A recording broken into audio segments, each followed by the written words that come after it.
Hello, my name's Rhoda Detour. I'm a published author and co-founder of Connections e-magazine, written by indie authors to find and connect with readers. I want to discuss publishers. Then we'll move on to how you can publish your books completely free.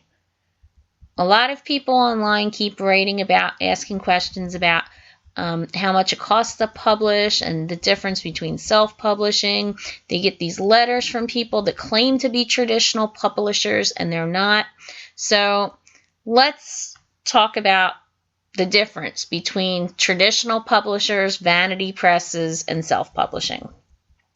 First and foremost, real and traditional publishers are never going to hunt you down. Not with an email or in a Facebook group or in other social media. They're not going to send you an email and say, hey, guess what? I need books, because they're bogged down. They get hundreds of queries every single month, and most of them wind up on the slush pile. They're also not going to respond to you the next day or the next week. Expect months to get a reply. If you get anyone that writes to you and they respond to you like immediately, or they approach you and you don't even know who they are, trust me, they're not a traditional publisher. They're going to hit you up for money. When you send in a query, you have to decide who you're sending it to. You have to look through all of these different requirements of how they want it. Some want it attached in a doc. Some want it attached as a PDF. Some want it actually copied and pasted into the email. Some only want a query letter. Some only want a synopsis. Some want the first 3 chapters. Each agent, each publisher has different requirements, and they're not going to get back to you right away.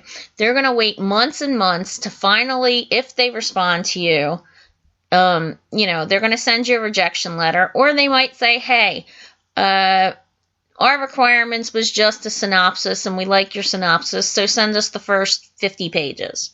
And then it's going to be another few months go by before you get a response to that. So when it comes to the world of publishing, it could take years. I know one woman, it took her 8 years to get a publisher. And now, yes, she has 8 books out.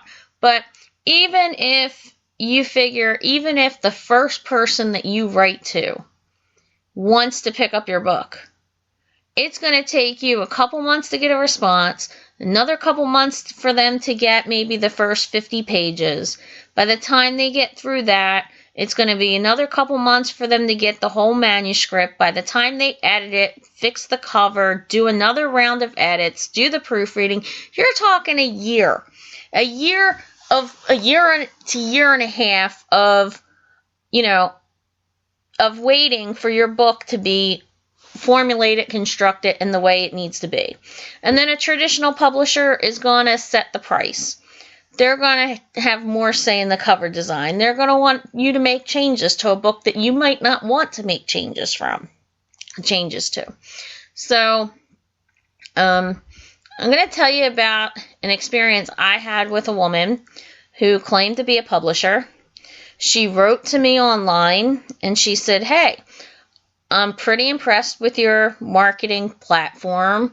I know that you've written 2 books thus far, but I'm really interested in you. I liked the free sample of your book that I saw. So I'd be really interested in you sending me the entire book. Well, I didn't know anything. I was flattered. I'd only been doing this for a couple months. I just published 2 books, and I thought, well, let me see what happens. So 2 days later, she calls me up saying that she absolutely loved my book. I asked her which part it was she liked, and she said all of it. Well, I'm from New Jersey, and we're just suspicious of everybody. So I said to her, how did you like the part where the man jumped off the train? Did you like it?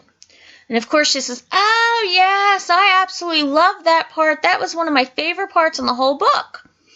You know what the problem was? The book was written was set in 1820. My historical novel was set before the invention of steam train engines, so she didn't read it. But yet still I was flattered because I'm like, wow, she's still a publishing company. This is great. So we sat on the phone where she explained to me her marketing plan and how she gets books into distribution, and she's a relatively new company, but she had been a self-published author. She said she was selling 600 copies per month, and she wanted to help other authors, which really sounded okay to me because I was thinking, well, I'm new and I want somebody to take a chance on me, so I'll take a chance on her. And since I figured, I was impressed with what she was saying as far as her number of sales and the experience she had, and so she said that she was going to send me a contract. She did so.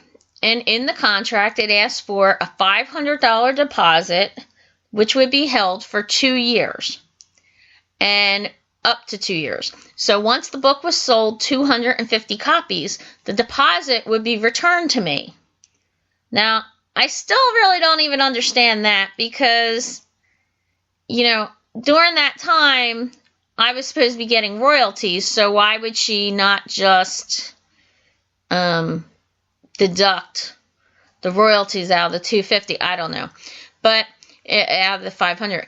But anyway, when I wound up researching this woman, I found out that her book was about her having bipolar disorder, which then led to her fraud charges where she violated SEC regulations. She wound up going to federal penitentiary for 7 years for fraud. On top of that, she had a bipolar disorder that spun out of control. So I'm looking at this and I'm thinking, well, maybe she lived and learned, she's putting all that behind her. She's using that as an experience to propel her forward. And then when I start looking at the dates of what she had in the book of when her bipolar was, and then when she formed the company, it was only a matter of 2 months. She had just gotten out of federal incarceration, and within a few months, she formed a so-called publishing company.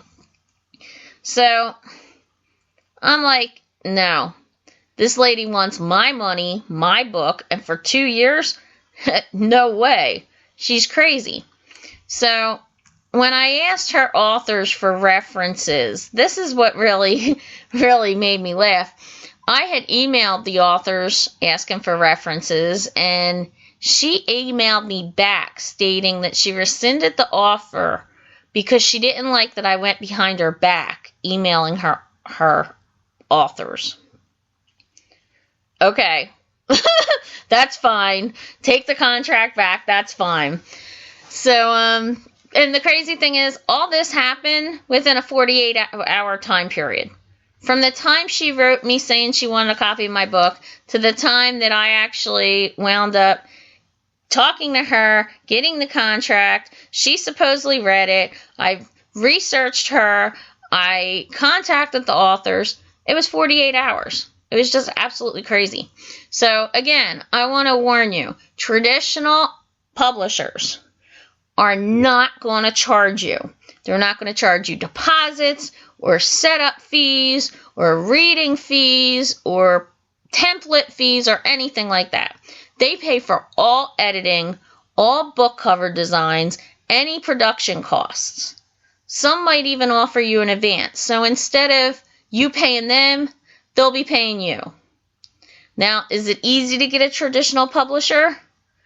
My opinion is no. I know some people that have hundreds and hundreds of rejections.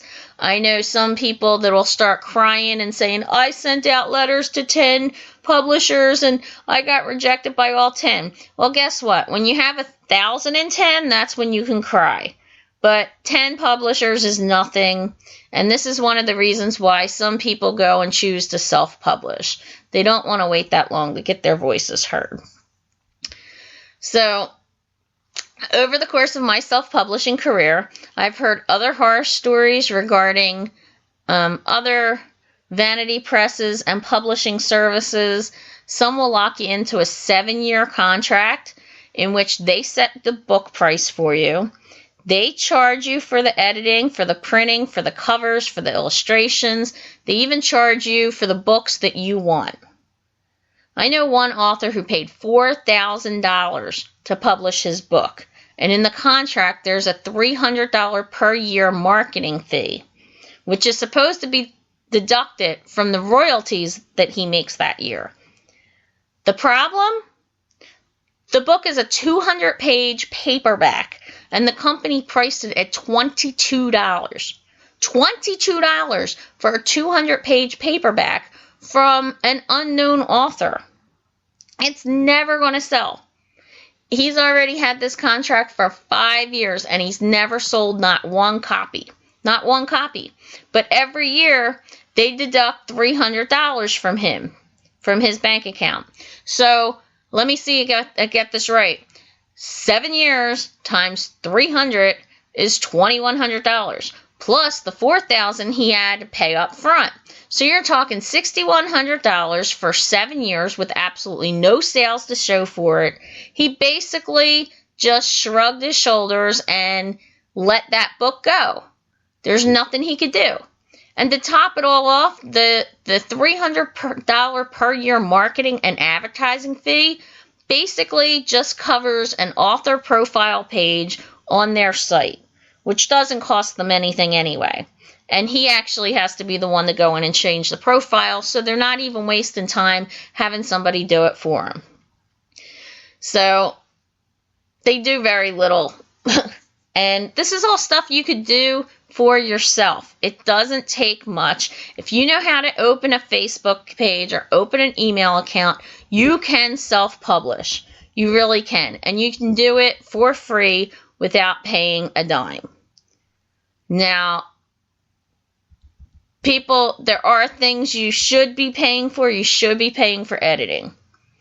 If you don't have a professional editor, no matter how good your writing is, no matter how good your story is, no matter what you think of the book or what anybody else thinks of the book, there's going to be mistakes. And one of the problems is that when we read our own work, we fill in the gaps.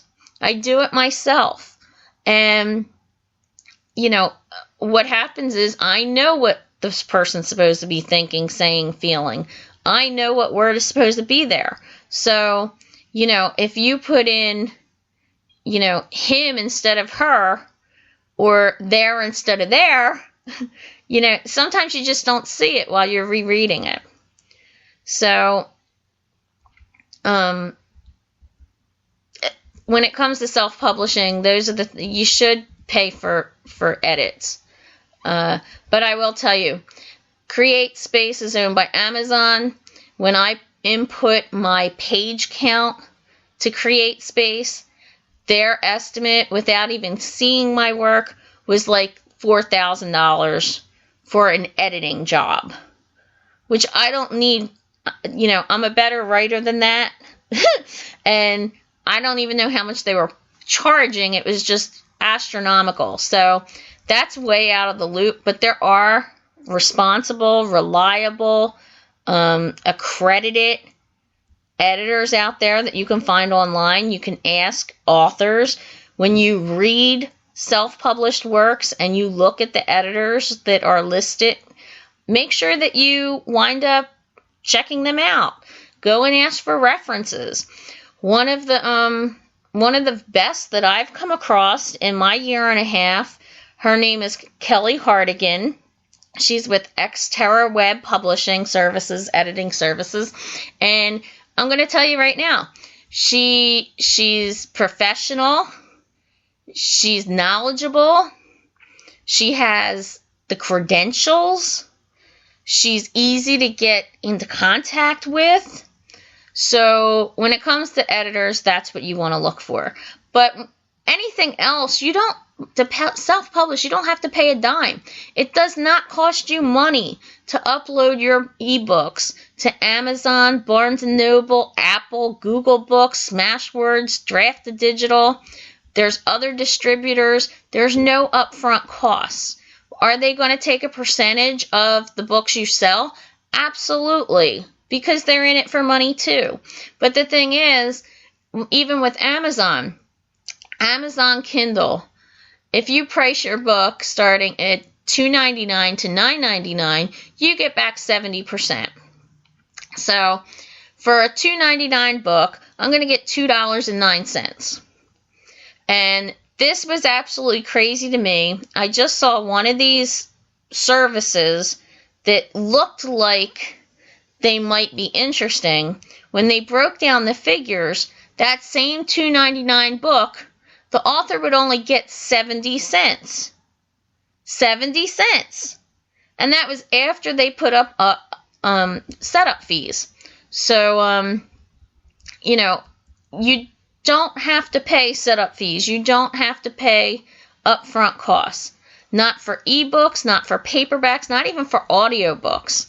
In my first year of publishing, I published 4 ebooks, 4 audiobooks, and 3 paperbacks without spending a dime. I really didn't. I did not have the money.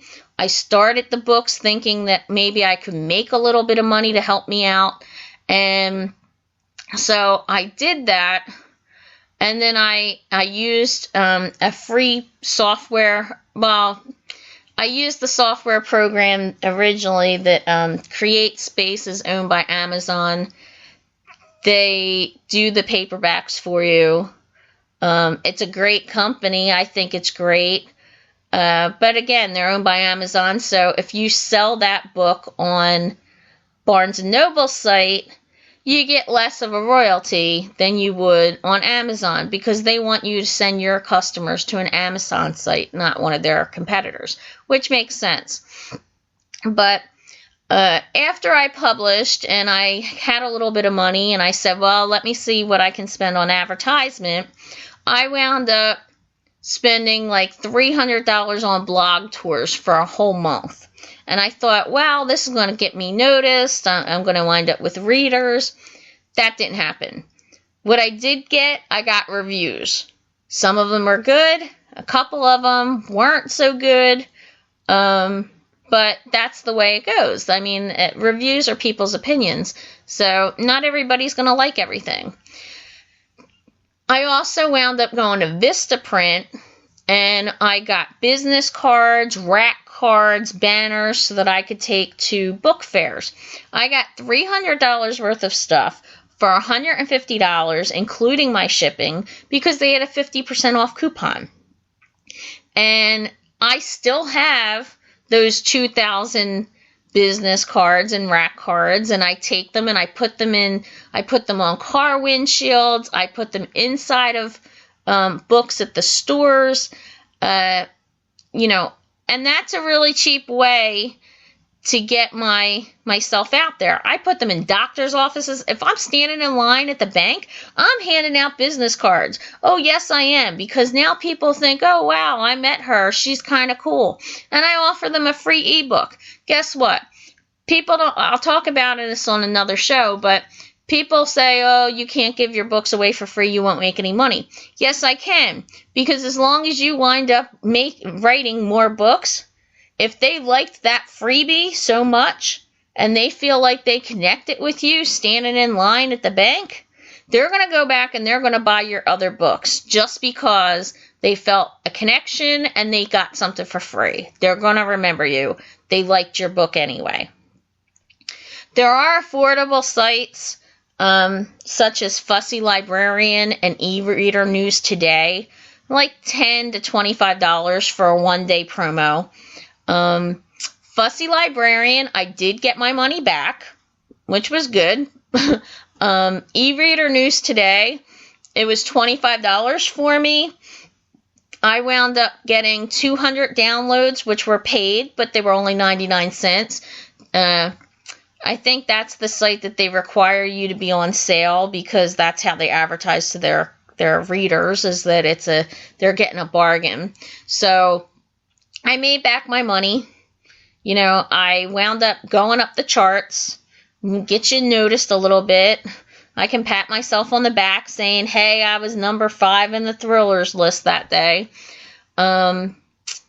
But again, when you go with a traditional publisher or one of these vanity presses, the right for you to price your book at what you want is taken away from you. So, again, beware of any site that tells you that they'll publish for you, that they're going to charge you, or any site that tells you they're a publisher but they're going to charge you. They're not real. There are ways for you to publish for free. There's free software out there. You don't even have to pay for Microsoft Word because you can use OpenOffice or LibreOffice, which are free word processing programs. There is a free Photoshop type of program called GIMP, how you can make your cover designs. There's even an online free program called Pro Writing Aid, which will help you edit and proofread your work. Now, is it going to be perfect? No, it's not. Is it going to be better than you paying $500 for a book that might even not be that good to begin with because you're just new and you don't know what to do? Is it better than you spending $6,000 on a company that's not going to do a good job with your work anyway? Absolutely. So, I guess what I'm saying is the best thing for you to do as a new author is do your research, talk to other authors, see what it is that works for some people and doesn't work for others. When it comes to books and movies and all that, they're all a matter of preference, but what you do as far as marketing might work for one book, one genre, one author, and not work for something in another way. So, for example, the cover design. If you change your cover design, guess what? Your sales might go up if you improve the cover. But if you go with a traditional publisher or one of these publishing houses that charge you, guess what? If you have your book out for 6 months and you want to change that cover because you don't think it looks good or it's not doing well, it's not standing out, or even somebody criticized it, no, now you have to go and pay another $200, $300 for a new cover again. So there are advantages to self-publishing, and it's not as difficult as what you might think. Don't get scared. There are so many groups out there that are willing to help. Again, I have a website. It's rhodadetour.com. That's RHODADETTORE.com. I'm also a co-founder for Connections e-magazine. There is a section of that. There is a page for that on my website, as well as the co-founder Melanie P. Smith. On her website, there is also a page. We have a Facebook page for that magazine. And what that magazine's all about is the authors being able to use that to promote each other. One issue, we had 100 pages, and it was filled with authors putting in free samples, authors putting in their promo ads, their cover reveals, interviews.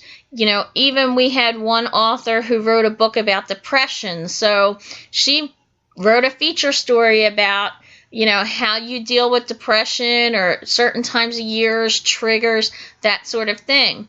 So you can look at it as an exciting experience where you're always learning something new.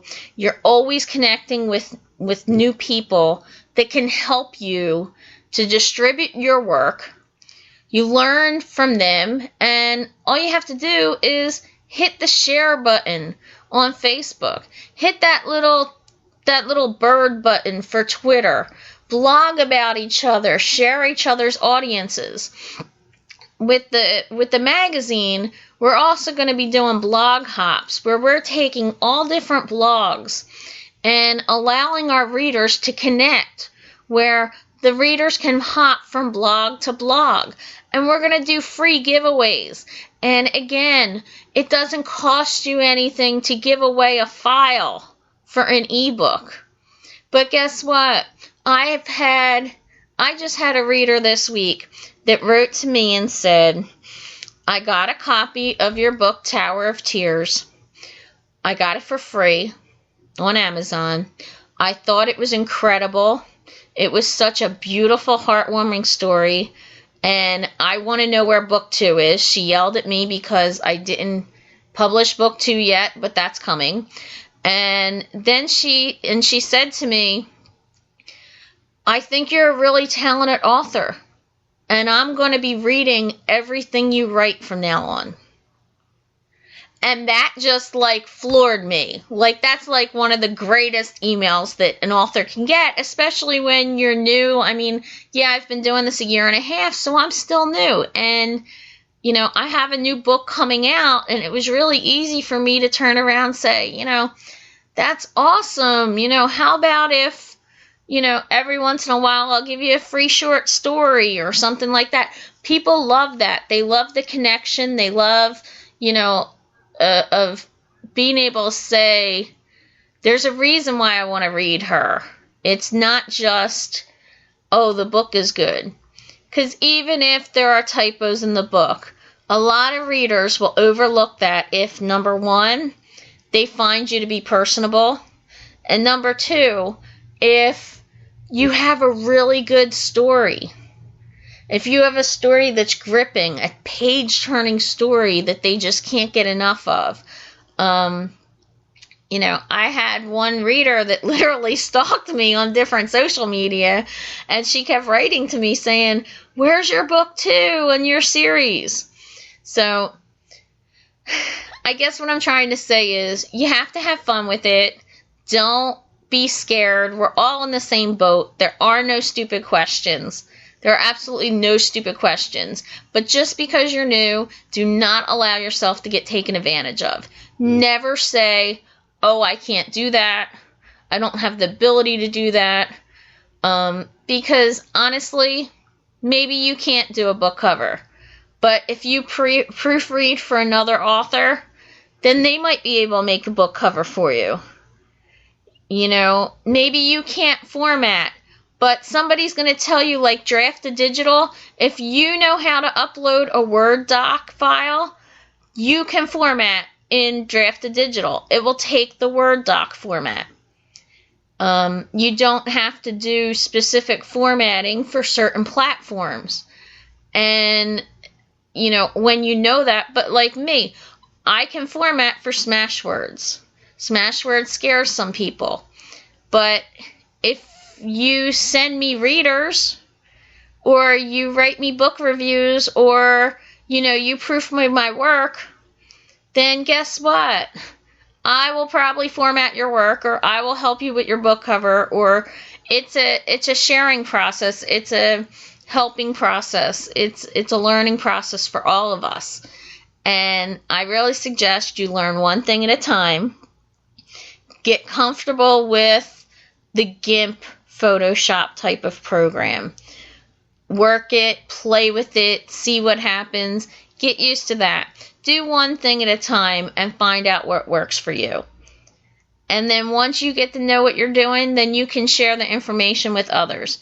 People have helped me, and I want to help you that are out there listening.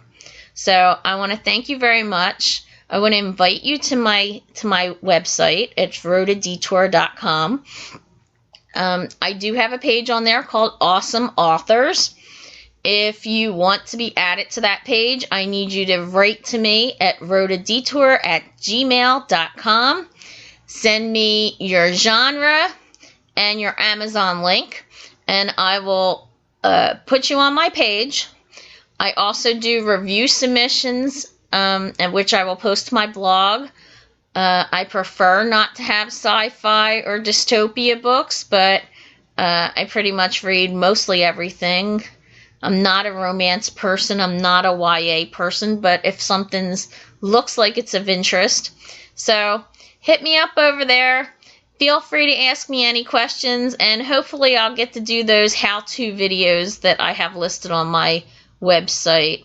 There's a couple for the formatting for Smashwords right now. So have a good day. Thanks for listening, and hope to see you next week.